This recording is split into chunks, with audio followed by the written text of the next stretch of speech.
Wholeness and harmonious vibrations. Thanks for stopping by. I am Divine Lady Ninhursag, your sister of a distant moon, and I've come to serve you. Well, it's that time again.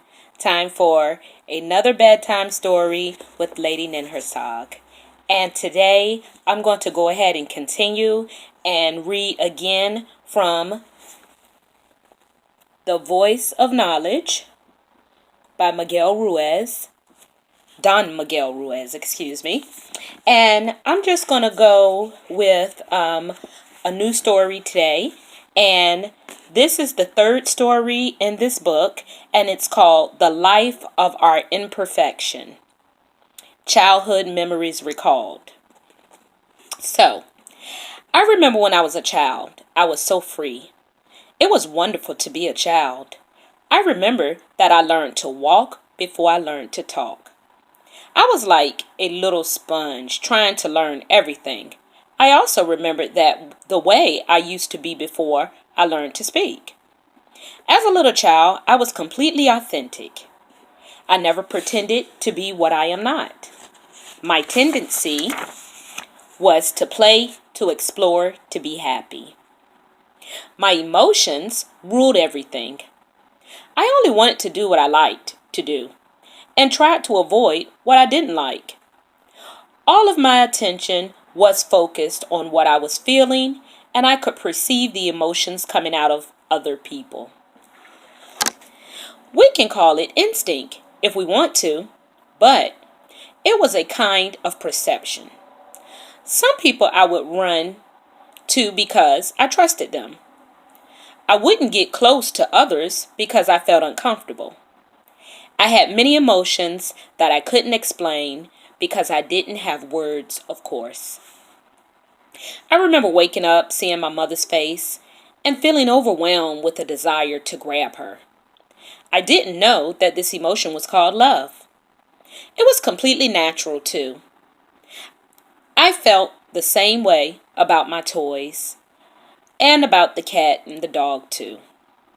I remember seeing my father come back from work and running to him and jumping on him with so much joy, with a big and beautiful smile.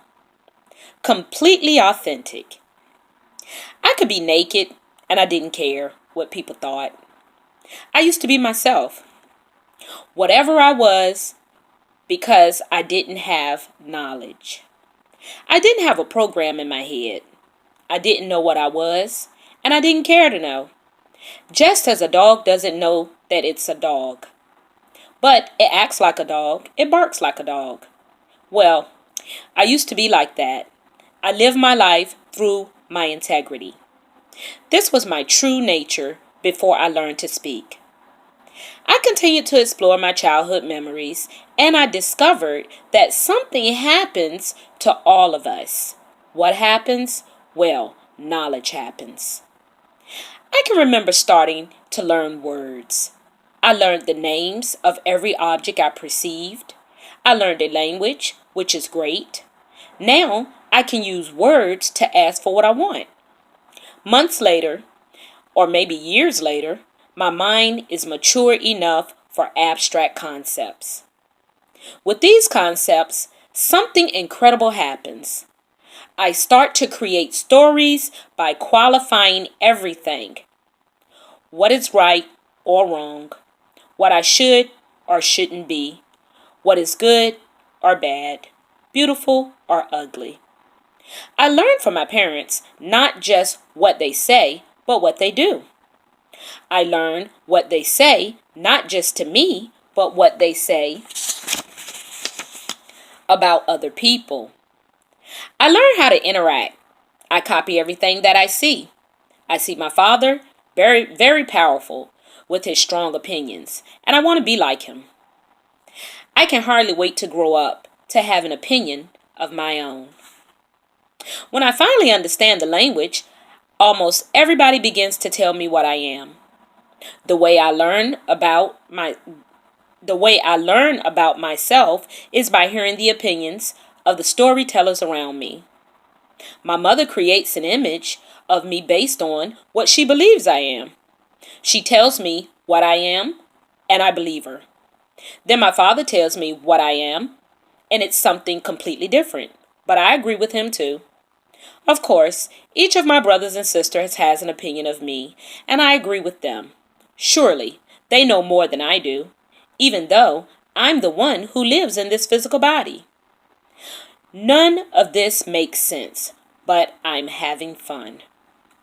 Then I go to school, and the teachers tell me what I am, which is still okay until she tells me the way I should be, but I am not. I agree, and the problem begins in that moment. I hear the teacher say, "Children, you need to work hard to become somebody, to be a success in life. The world is divided into winners and losers, and you are here to prepare yourself to become a winner. If you work hard, perhaps you will be a lawyer, a doctor, an engineer." My teacher tells me stories about all the past presidents, what they did when they were children. Of course, all of the heroes are winners. I am a child. I am innocent. I learned the concept of winner.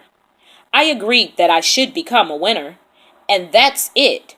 That agreement is stored in my memory.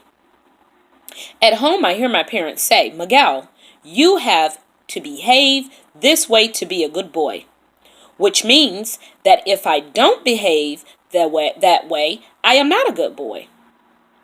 They don't say this, but I understand this. You have to do this, and that to be a good boy. Then you will get a reward. And if you are not that way, you will be punished.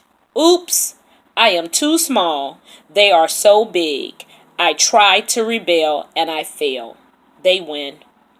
I start pretending to be what I am not to avoid the punishment, but also to get the reward. I have to be what they tell me to be because the reward only goes to good boys. I remember trying so hard to become what they wanted me to be, just to have the reward of their attention, just to hear them say, "Miguel, you are such a good boy." What I don't notice behind all the messages I hear are the silent messages that are never said, but that I can understand. I am not the way I should be. It is not okay to be me. If the message is, "Miguel, you have to work hard to become somebody," that means that right now I am nobody. In a child's mind, the silent message I understand is, I am not good enough. And not just that, I never will be good enough because I am not perfect. I agree in that moment, like most of us. I start searching for perfection.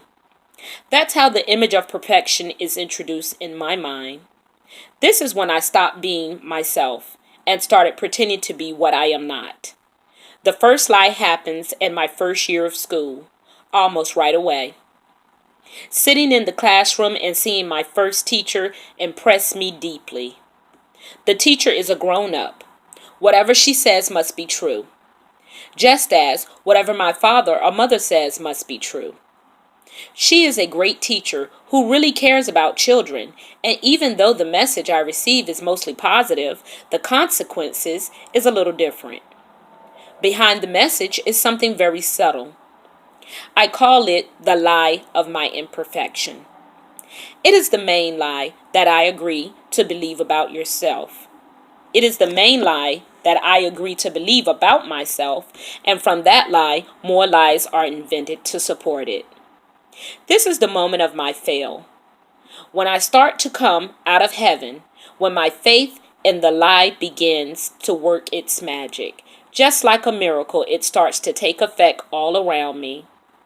I have to work hard to be good enough for my mother, to be good enough for my father, to be good enough for my older brothers and sisters, to be good enough for my teachers. This is overwhelming, but it's not over yet. I turn on the television and they also tell me the way I should look, the way I should dress, the way I should be, but I am not. Television gives me more images of heroes and villains. I see people trying hard to be winners. I see them striving for perfection, wanting to be somebody important, wanting to be what they are not.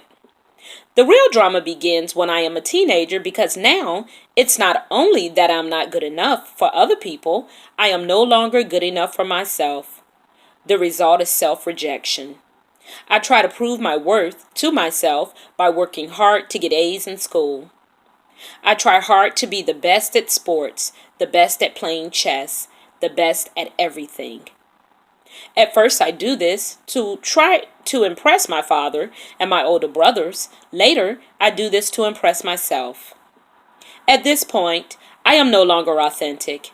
I have lost my integrity, my authenticity, because I no longer make decisions based on what is good for me. It is more important to satisfy other people's points of view.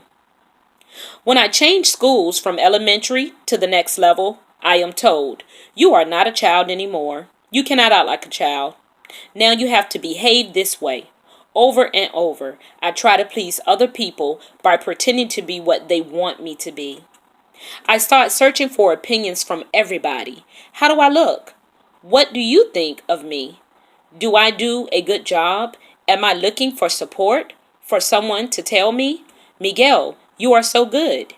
And if I'm with somebody who tells me how good I am, that person can manipulate my life so easily because I need that recognition. I need somebody to tell me that I'm intelligent, that I'm wonderful, that I'm a winner. I can't stand to be alone with myself. When I'm alone, I see myself as a loser, and my self-judgment is strong because I am not the way I should be according to my story. I judge myself and I find myself guilty. Then I begin to use everything around me as an instrument of self-punishment. I have the tendency to compare myself to other people. Oh, they are better than I am. Well, they are worse. That makes me feel a little better, but then I see myself in the mirror. Ugh. I don't like what I see. I reject myself. Of course, I don't love myself, but I pretend that I love myself. With enough practice, I even begin to believe what I pretend. Later, when I really try to prove myself in society, I become a medical doctor. Does becoming a medical doctor finally make me a winner? No. Oh no. There are cardiologists, neurologists, surgeons. Then I become a surgeon. But I'm still not good enough according to my story.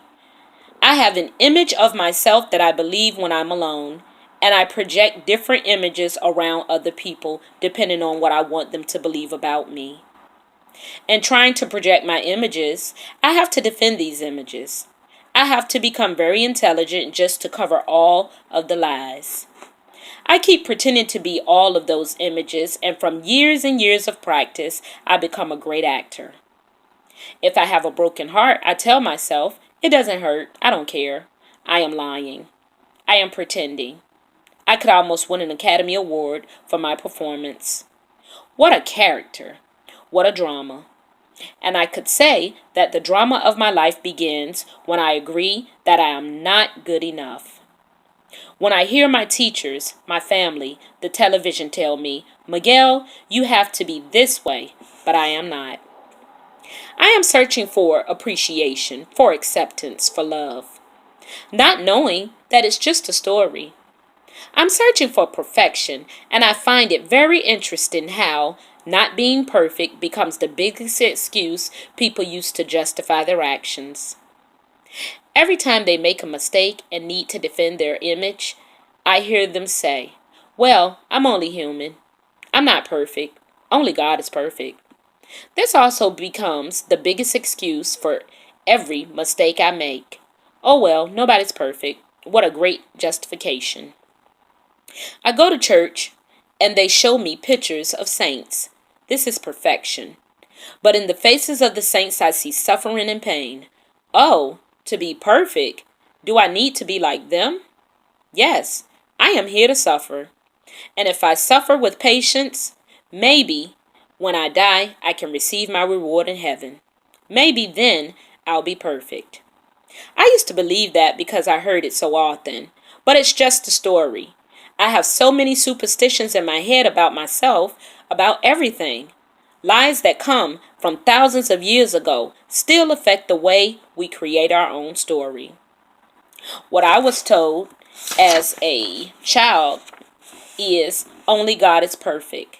All of God's creation is perfect except humans. At the same time, I was told that God put humans at the very top of creation. But how can humans be at the top of creation, but everything is perfect except for humans? It didn't make sense to me. After I grew up, I thought about the contradiction. This is not possible. If God is perfect, well, God is the one who creates everything. If I really believe in the perfection of God's creation, then I think that all of us are perfect, or God is not perfect either. I love and respect all of God's creations. How can I say, God, you have created billions of people and they are not perfect? For me to say that I am not perfect or that you are not perfect is the greatest insult to God from my point of view. If we don't see the perfection, it's because our attention is focused on the lie, on the image of perfection that we can never be. And how many of us give up trying to be the image of perfection? But in giving up, we don't go as warriors. We just accept that we are failures, that we will never make it, and we blame everything outside of ourselves. I didn't make it because nobody helped me, because of this or that or whatever. There are hundreds of excuses, but now the self-judgment is even worse than before. When we are still trying to be perfect, the judgment is there, but it's not as bad as when we give up. Then we try to cover our frustration and say, I'm okay, this is kind of life. This is the kind of life I want. But we know that we have failed, and we can't hide what we believe from ourselves. Of course, anytime we try to be what we are not, we fail. It's so difficult to be what we are not, to pretend to be what we are not. I used to pretend that I was very happy and very strong and very important. Wow. Living that way is truly a deep hell. It's a setup. It's a no-win situation. You can never be what you are not, and that is the main point. You can only be you, and that's it. And you are right now, and it's effortless. There is no need to justify what we are. There is no need to work hard to become what we are not. We just need to return to our integrity, to the way we were before we learned to speak. Perfect. As little children, we are authentic. When we are hungry, we only want to eat. When we are tired, we just want to rest. Only the present time is real for us. We don't care about the past, and we aren't worried about the future. We enjoy life. We want to explore and have fun. Nobody teaches us to be that way. We are born that way. We are born in truth, but we grow up believing in lies. This is the whole drama of humanity, the whole problem with storytellers. One of the biggest lies in the story of humanity is the lie of our imperfection. That lie had a big effect on my own life. And though I tell others not to make assumptions, I have to assume that in one way or another, this happens to all of us. Of course, there are differences in the story, but I think the pattern is more or less the same for everyone. Hardly anyone can escape from the setup. I was a perfect little child. I was innocent. And I ate the lie that I am not what I should be. I believe that I have to work hard to become what I should be. This is how I believe to create my story, how I learned to create my story. And because I had faith in the story became true for me. And the story, even if it is full of lies, is perfect. It's a wonderful and beautiful story. The story is not right or wrong or good or bad. It's just a story. That's all. But with awareness, we can change the story. Step by step, we can return to the truth. So, what lies have you believed about yourself? What lies were you told? I know I can think of quite a few lies that I was told and that I believed, and how I made up stories in my own mind about how I wasn't perfect or how I wasn't good enough. And that created feelings of unworthiness, shame, guilt. And those are the stories that shape our existence and where we are today, how we got into this point.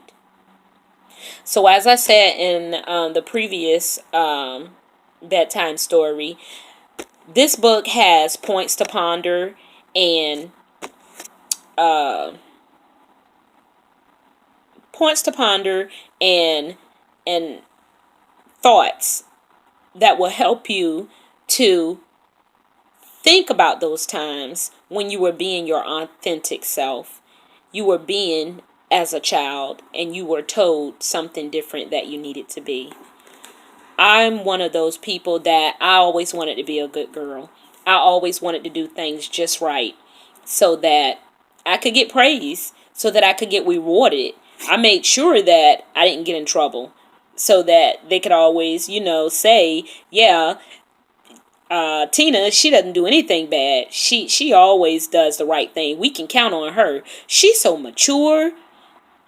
All those things meant a lot to me. But as I got older, the burden of being perfect started to weigh me down in my life. And even in my adult relationships, I found myself, whenever I was in a intimate relationship, I found myself changing myself to meet the expectations of the other person in the relationship. So I still wasn't, even though I was adult, I'm still not being my authentic self.